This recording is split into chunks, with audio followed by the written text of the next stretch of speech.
Salam uşaqlar, bugün rus dili 10-cu sinif üçündür və 9-cu mövzudur. 9 urok soldat и nastavnik. Videolarım davamlı olması üçün sadəcə bəyənməyiniz və abunə olmağınız kifayətdir uşaqlar. Soldat и nastavnik. Soldat burada əskər deməkdir. Nastavnik də burada müəllim, tərbiyəçi, məşqçi deyə belə bir məna verir. Belə deyək də, əskər və müəllim ya da tərbiyəçi deyək belə. Продолжаем знакомить друзей с героями нашей Родины. Dostlarımızı vətənimizin qəhrəmanı ilə tanış etməyə davam edirik.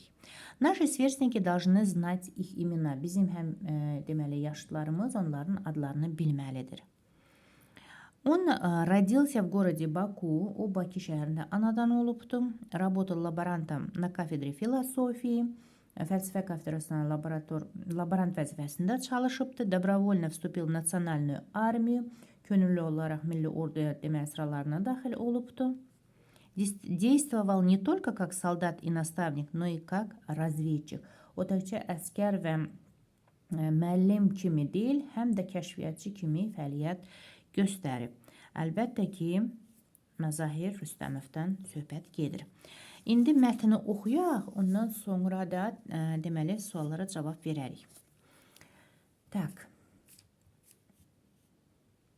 2 марта 1960 года 2 марта 1960 года в городе Баку в семье Иззата Рустамова родился мальчик, которому дали имя Мазахир.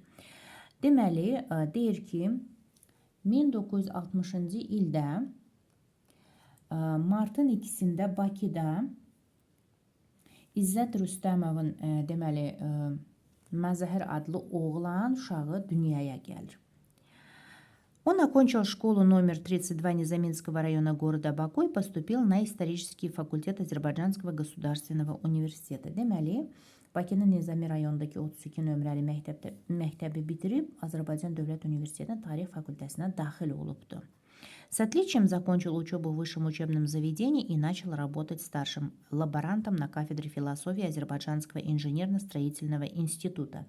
Deməli, universiteti fərqlənmə diplomu ilə bitirmiş və Azərbaycan İnşaat Mühəndisliyi İnstitutunun fəlsəfə kafedrasında baş laborant vəzifəsində işləməyə başlamışdır.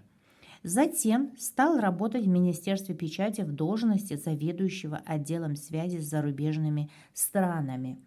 Deməli, daha sonra Mətbuat Nazirliyində xarici ölkələrlə əlaqələr deməli şöbəsinin müdürü vəzifəsində çalışıbdı. 23 марта 1992 года добровольно вступил в Национальную армию Azərbaycana. 92-ci ilin martın 23-də könüllü olaraq Azərbaycan Milli Ordusuna yazılıbdı. Был назначен командиром взвода, а позднее заместителем командира роты. O deməli bölük komandiri, sonra isə rota komandirinin müavini təyin edilmişdi. Дальше.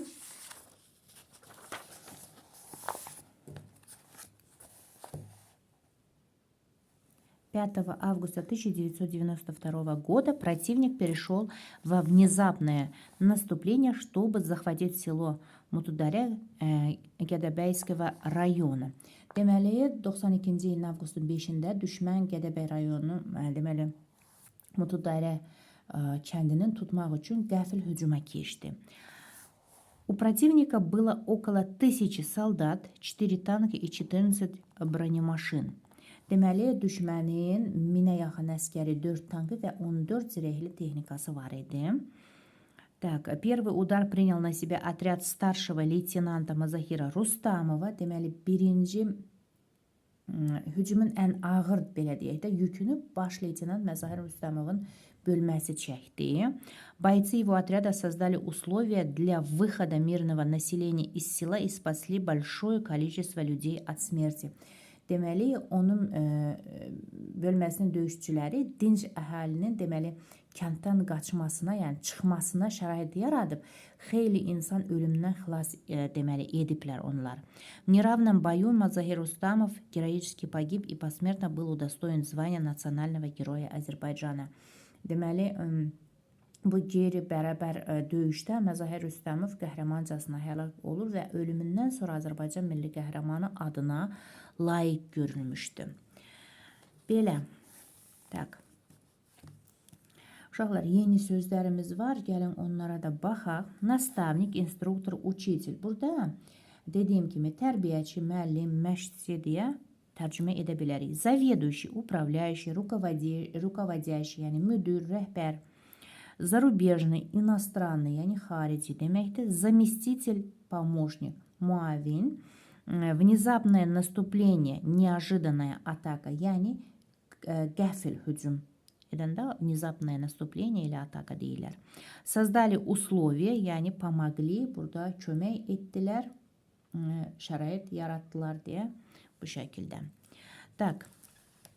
Uşaqlar, şifahi şəkildə dediyim kimi mən işləmirəm, siz müəllimlə işləməlisiniz. Ancaq tapşırıqları составьте словосочетание с данными словами заведующий, зарубежный, заместитель, внезапный. Deməli, заведующий muavin sözü ilə, ondan sonra зарубежный, xarici, заместитель burada tak, заведующий, yəni müdür, xarici, zamestитель də bizdə muavin, внезапный, qəfil. Bax, bu sözlərlə deməli söz birləşmələri yazmalıyıq. Gəlin onları da yazaq. Uşaqlar, bax, belə bir söz birləşmələri yaza bilərik. Заведующий отделением, зарубежный университет, заместитель директора, внезапный дождь. Yəni, deməli, şöbə müdürü də deyirik, заведующий отделением. Зарубежный университет, xarici universitet deməkdir. Заместитель директора, yəni direktorun muavini və внезапный дождь, burada qəfil yağış. Tak. Və növbəti bizim tapşırığımız. Bunu da videonu yazıb, dayandırıb yaza bilərsiniz. Составьте предложение с новыми словами. Yeni sözlərlə deyir ki, biz cümlələr qurmalıyıq. Gəlin onları da quraq. Uşaqlar, mən də bax, nümunə deməli yazmışam. Necə olmalıdır? Опытный наставник научил молодых солдат всем тонкостям военного дела deyə belə bir cümlə qurdum. Təcrübəli deməli deyək, məşqçi deyək, ya da müəllim gənc əskərlərə hərbi işin bütün incəliklərini öyrətdi. Заведующий складом отвечал за сохранность военного имущества. Deməli, ambar müdürü hərbi əmlakın saxlanmasına cavabdeh idi. Офицер прошел стажировку в зарубежной военной академии. Deməli, burada deyir ki, yəni zabit xarici hərbi akademiyada təcrübə keçdi. Ondan sonra заместитель командира батальона взял на себя командование во время боя. Burada deməli yəni taborun komandir muavini döyüş zamanı komandanlığı öz üzərinə deməli götürdü. Внезапное наступление нашей армии застало противника врасплох. Burada da deyir ki, deməli bizim ordumuzun qəfil hücumu rəqibi qəfil yaxaladı da, belə deyək. Саперы создали условия для успешного прорыва обороны врага. Saperlar düşmən müdafiəsini uğurla yarmaq üçün şərait yaratdılar. Belə. Deməli, mənim yazdığım, yəni nümunədir. Hər bir sözə deməli cümlə qurdum. Keçək 6-cı tapşırığımıza. İspravьте ошибки по тексту. Burada da heç bir çətinlik yoxdur. Yəni, mətni oxuyandan sonra siz tapıb onu düzgün şəkildə deməli yaza bilərsiniz. Bunu bir də görsədim. Videonu dayandırıb yaza bilərsiniz. Так. Мазахир окончил школу номер 30 Нариманского района и поступил на исторический факультет Азербайджанского государственного университета. Да? Так. Gəlin baxaq. Deməli, он окончил школу 32 Низаминского района города Баку и поступил на исторический факультет Азербайджанского государственного университета. Так.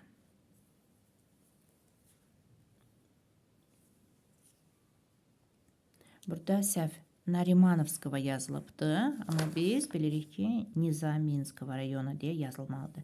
Tak, bu birinci deməli cümlənin cümlədir, yəni səhvsiz burada. Çünki с отличием закончил учебу в высшем учебном заведении, начал преподавать философию в Азербайджанском инженерно-строительном институте. Burada da o orada laborant işleydi. С отличием закончил учебу в высшем учебном заведении и начал работать старшим лаборантом на кафедре философии Азербайджанского инженерно-строительного института. Bu ikinci cümlədir. Дальше, третье. Затем стал работать в Министерстве печати в должности помощника заведующего отделом связи с зарубежными странами. Так.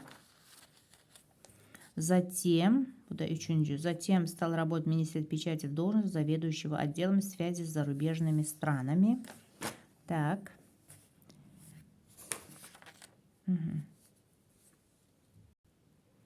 Burada в должности заведующего, ama burada в должности помощника для заведующего, köməkçi kimi. Так, и четвертый. Был назначен командиром отделения. Так. Был назначен командиром взвода, а позднее заместителем командира роты. Да, bu 4. Да, olur. Позднее назначен командиром роты. Был назначен командиром отделения. Был назначен командиром взвода. Bu 4'tü. И уже позднее заместителем командира роты diye. Bu da 5'indi. Все. Bu şekilde demeli. Yani metni dikkatli oxuduğunuzsa onu özünüzdə yaza bilərsiniz. Tak, hər bir cümləni də mən ona görə tərcümə etdim. Bu cümlələr burada tez-tez, yəni qabağımıza çıxır deyə mən burada deməyəcəm sizə. Onun, belə deyək də, tərcüməsini. Çünki mətndə onu sizə demişəm və tam izahını vermişəm. Nə deməkdir? Ona görə də cümlə-cümlə sizə tərcümə edirəm. Так, разряды прилагательных bilirsiniz ki качественные var. Ondan sonra относительные и притяжательные. Качественные nə deməkdir? Yəni keyfiyyət, aidiyyət, относительные və mənsubiyyət. Və burada indi sizə deməli bir qayda göstərərəm yadınıza salmaq üçün. Deməli, разряды прилагательных, качественный, keyfiyyət. Mesela какой diye sualına cevap verir. Bura ne aittir? Forma. Forması прямой, кривой, например. Sonra размер, ölçüsü большой, маленький, büyük, balaca. Цвет, rengi, красный, желтый. Свойства. Хася, мягкий, твердый, yumuşak, berk. Вкус, дат, сладкий, горький, например. Çəki, вес, тяжелый, легкий deyə bilərik. Sonra qoxu, запах, ароматный, например. Температура горячий, теплый, истый, ılıqdır və səs, məsələn, громкий, тихий. Bu качественные, прилагательные və очень deyə, ən deyə sözlə uyğun gəlir. Məsələn, onlar işlədə bilərsiniz də, belə deyək, belə də yadınızda saxlaya bilərsiniz. Sonra относительный, aidiyyət, какой deyə sualına cavab verir və относительно, например, материал. Железный, кожаный, dəmirdən, dəridən. Количество, например, say, пятиэтажный, столетний. Sonra место, yer, məkan, городской, бакинский, время, zaman. Bugünkü də, məsələn, ya da yay, сегодняшний, летний. Назначение, təyinat, пассажирский, швейный. Действие, hərəkət, gladильный, например, точильный deyə. Burada da очень sözü ilə burada deməli o gəlmir. Deməli burada относительныйdir. Притяжательное, mənsubiyyət burada çey, çiyə, çiyo, çiyi deyə deməli bizdə suala cavab verir. Очень sözü ilə yola getmir və burada притяжательные, прилагательные образуются при помощи суффиксов. Yəni suffiksinə bağlıdır. Yəni suffiksə görə düzəlir bu. Məsələn, papa sözünə papin, atanın da məsələn, lisitsin, отцов, lisi deyə, bax bu sufikslərlə deməli düzəlir. Bu şəkildə də yadınızda deməli saxlayırsınız və qayda dəftərinə yaza bilərsiniz. Belə, çünki testlərdə də bu suallar həmişə olur. Gəlin davam edək. Так. Замените выделенные прилагательные близкими по значению словами запишите. Deməli, burada nə istəyir bizdən? Deyir ki, qara şriftlə yazılan sözləri biz sinonim sözlərini, yəni yaxın mənalı, bliski po значению, yəni sinonim deməkdir. Yaxın mənalı sözlərinə biz onları deməli belə deyək də necə yaza bilərik? Dəyişdirməliyik də onu. Gəlin onu da yazaq. Mən birinci oxuyum bunu, burada nə yazılıbdır və necə tərcümə etməliyik bunu. Отважный герой привел врага в свою часть.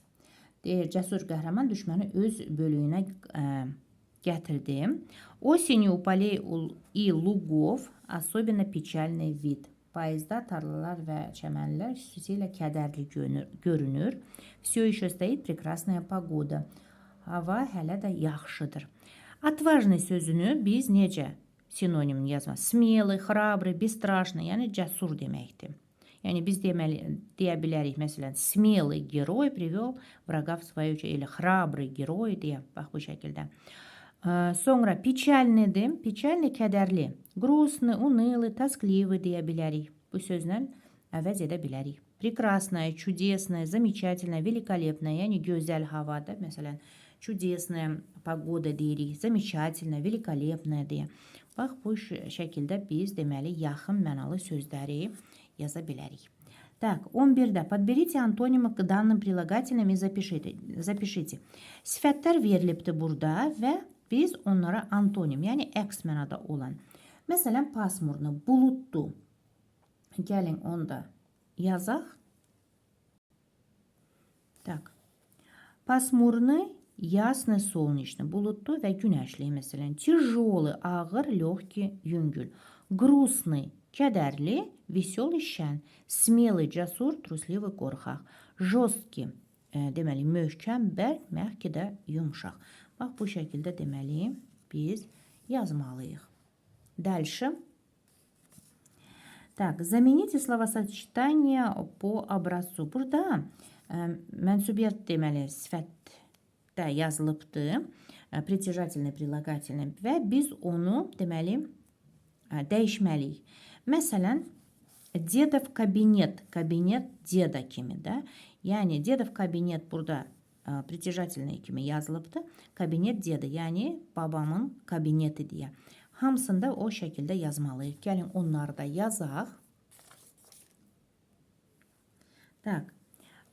Гусиная лапка, лапка гуся deyə. Синицыно гнездо, гнездо синицы. Собачья конура, конура собаки.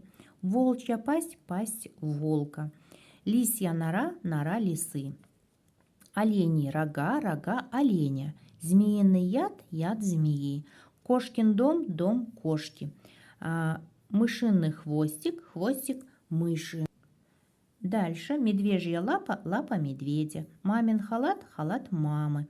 Дедовы слова, слова деда. Məsələn, burada gusinная lapka, məsələn, qaz ayağı da deyirik ki. Sonra quş yuvası. Ondan sonra itin, belə deyək də, necə deyək, evciyidir də, kanura. Ondan sonra volçya past. Burada deməli, canavarın ağzı da deyək belə. Lisya nara, nara lisi. Burada tülkünün deməli evciyi də belə deyək. Ondan sonra aleni raga, maralın buynuzları, yad zmiyi, ilan zəhəridir. Pişiyin evidir, dom qoşki, mışının xvostik, deməli sıçanın quyruğu, ayının pəncəsi, tak, mamin xalat, anamın xalatı və babamın sözləri. Bax, bu şəkildə deməli tərcümədə etdik. Дальше. 13-də. Найдите прилагательные, составьте с ними предложение. Gəlin oxuyun və tərcümə edim. Ondan sonra deyir ki, sifətləri tapın bu mətndə və onlarla cümlə qurun. Gəlin mən sizə elə nümunədə görsədeyim. Deməli, он окончил школу номер 32 Незаменского района города Баку и поступил на исторический факультет Azərbaycanского государственного университета. Vermişdim sizə bu tərcüməni, amma bir də deyirəm.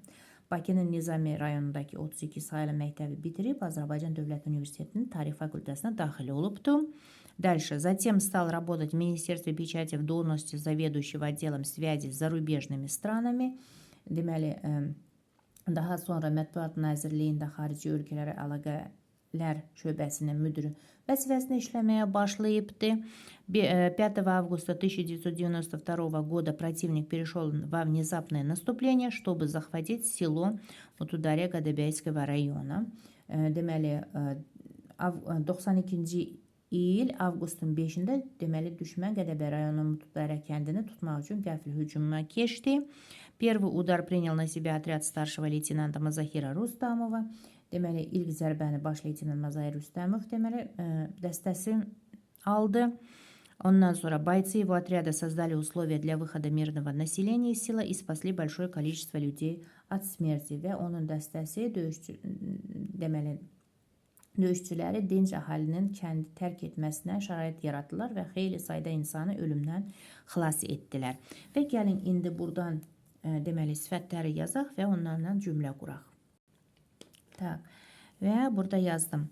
İstorический, государственный, зарубежный, внезапный, старший, мирный, большой. Orada çoxdur sifətlər. Mən seçdim, yazdım bir neçəsini. Это был важный исторический момент для всей страны, например. Bu bütün ölkə üçün vacib bir tarixi an idi. On работает в государственном учреждении deyə. Deməli, o dövlət müəssisəsində işləyir. Мы посмотрели зарубежный фильм. Biz xarici filmə baxdıq. Начался внезапный дождь. Deməli, qəfil yağış başladı. Люди хотят жить в мирной стране. Yəni, deyir ki, insanlar, belə deyək də, sülh dolu bir ölkədə yaşamaq istəyirlər. Belə. Так. Дальше. Videonu dayandırıp yazabilirsiniz. 14'te. Дополните диалог. Диалогу tamamlamalıyıq. Как ты думаешь, нужна ли отличная учеба, чтобы стать героем? Burada deməli özümüzdən, yəni dialog qura bilərik də, uşaqlar. Burada yazılıb ki, yəni necə fikirləşirsən, yəni belə deyək də, səncə qəhrəman olmaq üçün əla oxumaq lazımdır, yəni yaxşı oxumaq lazımdır. Я бы не сказал, elə deməzdim. Каждый доброволец способен на героический поступок deyir. Hər bir könüllü qəhrəmanlıq etməyə qadirdir də, belə deyək. İndi bizdə каждый доброволец способен на героический поступок. Burada sual verir. Hər bir könüllü qəhrəmanlıq etməyə qadirdirmi deyə soruşur və biz indi belə deyək də cavab verməliyik. Məsələn, necə cavab verə bilərik? Mənə elə gəlir ki, bəli də, əgər o özünü qurban verməyə hazırdırsa və vətəni ürəkdən sevirsə də, belə deyək də, onu bax yaza bilərik. Я интересуюсь событиями Отечественной войны в Карабахе. Думаю, что все наши солдаты сражались во имя Родины и смело шли вперед на ее защиту. Mən deyir ki, Qarabağa gedən vətən müharibəsi hadisələri ilə maraqlanıram. Düşünürəm ki, məsələn, bütün əskərlərimiz vətən uğrunda döyüşüb və ona müdafiə etmək, belə deyək, müdafiə etmək üçün cəsarətlə irəli gediblər. Və biz də deməli davam etməli. Həqiqətən də məsələn deyə bilərik də belədir. Onların cəsarəti və sədaqəti dərin hörmətə layiqdir. Я с тобой согласен. Mən səninlə razıyam. Gəlin indi birinci və ikinci deməli cümlələri yazaq. Deməli bax birincidə biz yaza bilərik ki, думаю, да, если он готов к самопожертвованию и искренне любит свою родину. Yəni ona elə gəlir ki, bəli, o fədakkarlığa hazırdırsa və vətəni səmimi qəlbdən sevirsə. Və burada ikincidə это действительно так. Их мужество и преданность заслуживают глубокого уважения. Yəni deyir ki, həqiqətən də belədir. Onlar cəsarəti və sədaqəti dərin hörmətə layiqdir. Belə bir dialoq alındı.